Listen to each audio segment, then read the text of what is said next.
Hello friends, आपका स्वागत है ध्रुव चौधरी लेक्चर्स पर। तो देखो, इस वीडियो में हम सेकंड लेक्चर डिस्कस करने वाले हैं 11th मैथ, और जो चैप्टर आपका चल रहा था उसी को हम डिस्कस करेंगे आगे। ठीक है, कौन सा था? ट्रिगोनोमेट्री। ये चैप्टर आपका भाई चल रहा था। इसमें लेक्चर नंबर ये सेकंड है। ठीक, तो लेक्चर नंबर फर्स्ट में हम बेसिक फॉर्मूले डिस्कस कर चुके हैं। जो भी 11th मैथ में जो ट्रिगोनोमेट्री है, इसके रिगार्डिंग जो भी फॉर्मूले हैं बेसिक, उनको हम डिस्कस कर चुके हैं लेक्चर नंबर 1 में। अगर आपने नहीं देखा तो आपको लिंक मिल जाएगा डिस्क्रिप्शन बॉक्स में, या आप आई बटन में आपको लिंक मिल जाएगा, वहाँ से आप देख सकते हो। ठीक, तो आज हम सेकंड लेक्चर में हम जो डिस्कस करने वाले हैं ट्रिग्नोमेट्री का। तो देखो, आज मैं आपको जो भी इस ना 3.1 में यूज होने वाला ना, उस पर लेकर चलने वाला हूँ। ठीक है, हम स्टार्ट करेंगे एकदम आसानी तरीके से और हम पहुँच जाएंगे आपके 3.1 के जो भी हम यहाँ पर डिस्कस करने वाले हैं। ठीक, तो अगर मैं आपसे पूछूँ क्या कि किरण, भाई किरण है, ठीक है, किरण क्या होती है, तो आप क्या कहोगे कि किरण में क्या होती है? दिशा होती है। ठीक है, किरण में क्या होती है? दिशा होती है, फिक्स। ठीक, क्योंकि जो भी किरण में दिशा कैसे, अगर मैं आपको अगर एक एग्जांपल के द्वारा समझा सकता हूँ कैसे दिशा हो सकती है। क्योंकि जब भी भाई सूर्य से क्या निकलती है? किरणें निकलती हैं। आप ये कहते हो ना कि ये कहते हो किरण से लाइन, वो सूर्य से लाइन रेखा निकलती है? नहीं ना, क्या निकलती है? किरणें निकलती हैं। अब देखो, जैसे अगर ये सूर्य है, जब इससे कोई किरण, अगर कोई किरण निकलेगी तो क्या इसकी एक फिक्स डायरेक्शन होगी? इसकी एक फिक्स डायरेक्शन होगी भाई, यहाँ से जो किरण निकलेंगी इससे, यानी इनका जो ये क्या है? स्रोत है। ठीक है, एक स्रोत होगा और ये एक फिक्स डायरेक्शन में चलती जाएंगी। ये चीज़ होगी ना, सिंपल, एक स्रोत होगा, ये होगा। तो सभी का ये क्या चीज़ है? स्रोत। ठीक, तो सभी का स्रोत एक होगा। तो अगर ऐसे ही अगर मैं बात करूँ तो देखो, जैसे ये क्या है? एक किरण है। ठीक, तो देखो ये जो किरण है, अगर मैं इसको मान लूँ क्या प्रारंभिक किरण है कोई ये, ठीक है, प्रारंभिक किरण, तो ये क्या होगा? तो स्रोत कह रहे थे यहाँ पर, तो इस रूप में हम यहाँ पर कह सकते हैं कि शीर्ष होगा, भाई शीर्ष कहते हैं हम यहाँ पर। ठीक है, इस स्रोत को क्या कहते हैं? शीर्ष कहते हैं। अब मान लो इसी को अगर मैं ऐसे घुमा दूँ, ठीक है, अगर मान लो ऐसे ले जाऊँ, तो इसको, जो ये किरण है ना, इसको कहेंगे हम अंतिम किरण। कौन सी? अंतिम किरण। ठीक है, ये दोनों किरण है। अब देखो, ये जो किरण है भाई, यहाँ से यहाँ पर पहुँची जाओ, ठीक है, जब यहाँ से यहाँ पर गई तो इसने, इसका मतलब यहाँ पर कुछ ना कुछ एंगल बनाया होगा भाई, कुछ ना कुछ तो कोण होगा यहाँ पर। ठीक, तो देखो यहाँ पर ये क्या होगा? कोण होगा। अब इसी चीज़ को हम डिस्कस करने वाले हैं इसमें कि ये जो कोण है ना, ये कोण, तो यहाँ पर हम क्या करने वाले हैं? अगर मुझे ये कोण निकालना है तो मैं क्या करूँगा? यहाँ पर कोण का मापन करने वाला हूँ, इन दोनों के बीच में कोण का मापन करने वाला हूँ। अब कोण को आप देखो, अल्फा से, बीटा से, थीटा से, किसी नोट कर सकते हो। ठीक, ये कोण, तो देखो कोण का हम क्या करने वाले हैं यहाँ पर? मापन। और अगर जिस भाई भुजा का मापन हो या कोण का मापन हो, क्या कहेंगे उसको? ट्रिगोनोमेट्री। ठीक, तो यहाँ पर हम कोण का मापन करने वाले हैं। अब देखो, कोण का मापन, अगर किसी चीज़ को अगर आपको मापना है, ठीक है, तो उसका भाई मापन की कोई यूनिट होगी। ठीक, क्योंकि जैसे अगर मान लो आप चीनी लेने जा रहे हो तो 1 किलो चीनी लोगे, तो क्या है वो? 1 यूनिट है, यानी हमें यूनिट की आवश्यकता होने वाले, कुछ भी कर लो तो। ठीक है, तो यहाँ पर भी हम क्या करने वाले? कोण का मापन की यूनिट ढूंढने वाले हैं। ठीक है, तो जो कोण की जो यूनिट होती है वो 2 होती हैं। ठीक है, एक तो डिग्री, एक रेडियन। आपने थोड़ा थोड़ा सुना होगा, नहीं सुना तो कोई दिक्कत नहीं है। तो उसी के बारे में डिस्कस कर लेते हैं। ठीक है, पहले तो अगर देखो एक चीज़ और डिस्कस कर लूँ यहाँ पर। जैसे देखो, ये कोई किरण है ए, ठीक, प्रारंभिक, ये अंतिम, ये दोनों किरण हैं। ठीक है, ये तो शीर्ष है, आपको पता ही है। ठीक, तो ये दोनों, इन दोनों के बीच में अगर एंगल की बात करेंगे, ठीक है, अब देखो एक और एग्जांपल ले लेता हूँ मैं। एग्जांपल के द्वारा आपको कुछ समझाना चाह रहा हूँ यहाँ पर भाई। ठीक, यहाँ पर मैंने ऐसे ले लिए, ये बी है।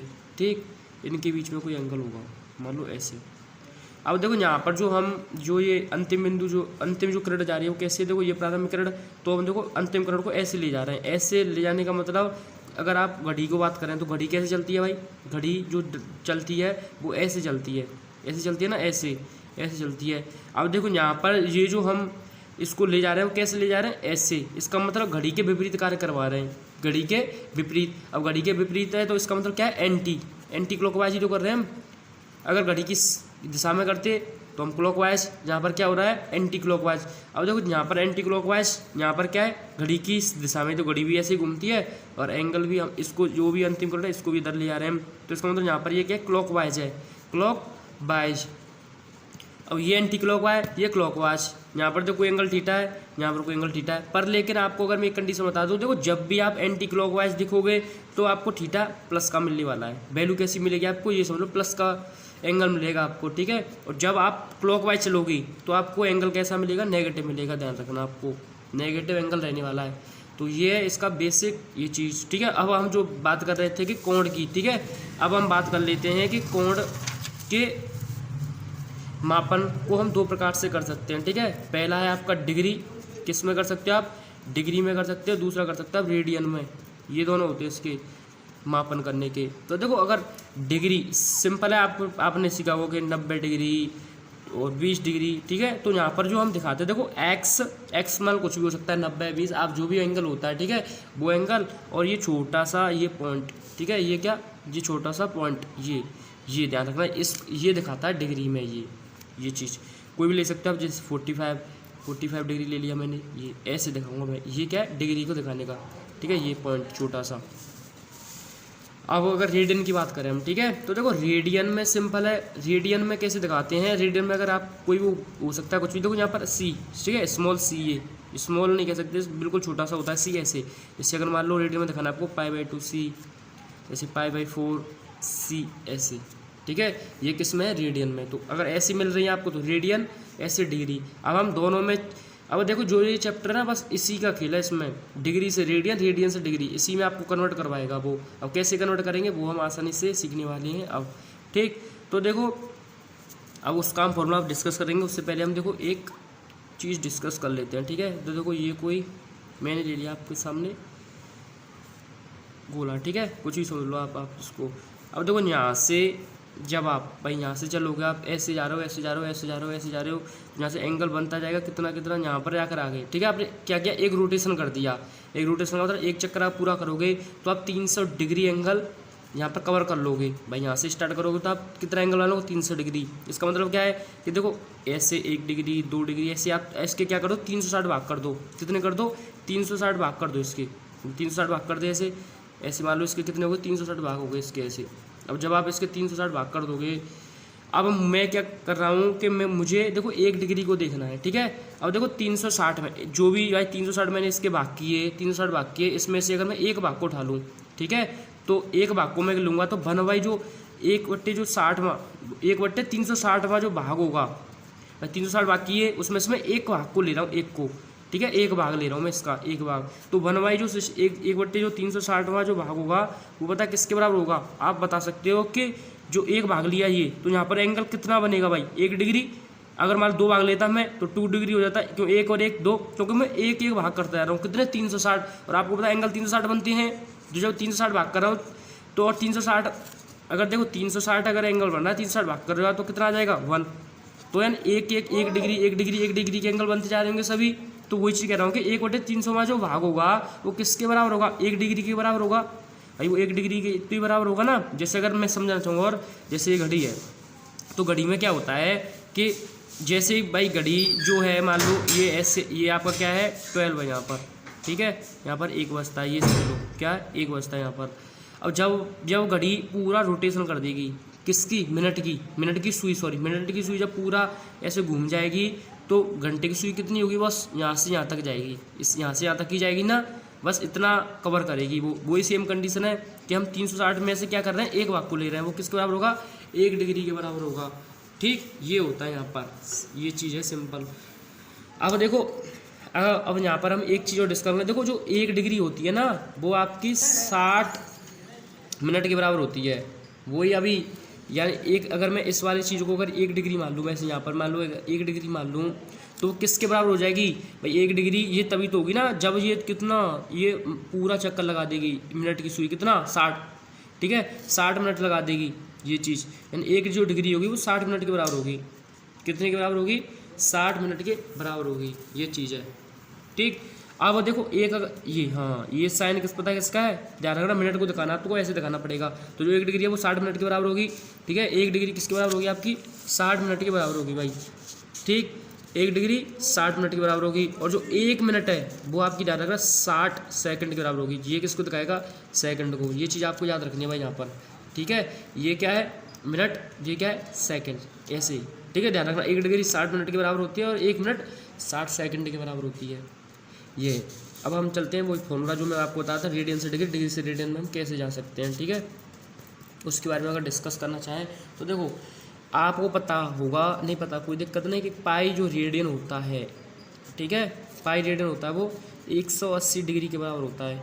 180 डिग्री लिख देता हूँ, ठीक है, डिग्री लिख देता हूँ, डिग्री 180 डिग्री के बराबर होता है। पाई की जो वैल्यू 180 के बराबर होती है, समझ लो कि पाई आ गया तो समझ लो 180 है, ठीक है, कितना है वो 180 डिग्री है पाई रेडियन जो होता है, क्योंकि पाई देखो आपने वहाँ पर देखा था जो रेडियन थे वो किस में आ रहे थे, पाई में, तो पाई रेडियन किस बराबर हो गया 180 डिग्री के बराबर हो गया। अब यहाँ से देखो अगर मुझे एक रेडियन चाहिए, क्या एक रेडियन चाहिए, एक रेडियन चाहिए मुझे, तो पाई को मैं इधर डिवाइड में भेज दूंगा तो पाई अपॉन 180 डिग्री हो जाएगा, ध्यान रखना, ठीक है। ये चीज़ ये फॉर्मूला निकला है एक तो आपका। अब देखो नेक्स्ट फॉर्मूले की अगर मैं डिस्कस करूँ मैं, अब देखो यहाँ से मैं अगर डिग्री निकालूंगा, जब मैं एक डिग्री की बात करूँगा, किसकी, एक डिग्री की, तो क्या होगा 180 इसमें डिवाइड में पहुँच जाएगा, तो पाई अपॉन 180, ये रेडियन पहले से था यहाँ पर, तो रेडियन ये, ठीक, ये आ गया ना, ठीक, ये चीज़ें क्या था यहाँ पर, क्या है आपका एक डिग्री 3 पाई बट्टे 180 रेडियन आ गया, ये एक रेडियन 180 बट्टे पाई डिग्री, ये रेडियन, ठीक है। ये दोनों फॉर्मूले इसमें यूज होने वाले हैं बस, तो ये दोनों फॉर्मूले इंपॉर्टेंट, ठीक है, आप इनको मार्क कर लो। अब हम चलते हैं इसके एग्जाम्पल पर 3.1 के, ठीक है। अब एग्जाम्पल डिस्कस कर लेते हैं हम इसके, तो ये फॉर्मूला हो गया क्लियर। अब देखो मैं आपके सामने एग्जाम्पल डिस्कस करता हूँ, ठीक है, तो मैं भाई आपको, अब देखो हम यानी उदाहरण एग्जाम्पल डिस्कस करने से पहले एक टॉपिक बचा है, ठीक है, उसको भी डिस्कस कर लेते हैं भाई, ठीक है, क्योंकि वो बहुत ही इंपॉर्टेंट है, वो उसका बहुत ही काम आने वाला है, वो टॉपिक बचा था, ठीक है। देखो अब जो मैं टॉपिक डिस्कस करने वाला हूँ उससे एक रिलेशन निकलेगा जो आपको याद रखना है, वो कैसे निकलेगा वो हम देखते हैं। अब देखो जैसे अगर मान लो आपके पास कोई व्रत है, ठीक है, ये आपके पास कोई सर्कल है भाई, ये आपके पास कोई सर्कल है। अब देखो इस सर्कल पर अगर मैं कोई चाप काट देता हूँ, ठीक है, चाप काट दिया, जैसे मान लो इतना इस व्रत पर क्या कर दी, चाप काटी। चाप किस पर कटता है, व्रत की परिधि पर, ठीक है। जैसे मैंने एल लंबाई का कोई चाप यहाँ पर काट दिया इस व्रत पर, तो देखो जब मैं इस व्रत पर एल लंबाई को चाप काटूंगा तो देखो ये जो चाप जितना कटा है ना वो एंगल बनाएगा कुछ भी भाई, वो एक कोण भाई बनाएगा किस पर, केंद्र पर, केंद्र पर वो कुछ ना कुछ तो कोण अंतरित करने वाला है ना। तो मान लो उसने ये कोण और ये यहाँ से यहाँ तक का जो एंगल वो उसने अंतरित किया वो थीटा मान लिया मैंने, कितना कोण अंतरित किया, थीटा। तो जो हम चाप काट रहे हैं वो केंद्र पर थीटा कोण अंतरित करेगा, करेगा ना।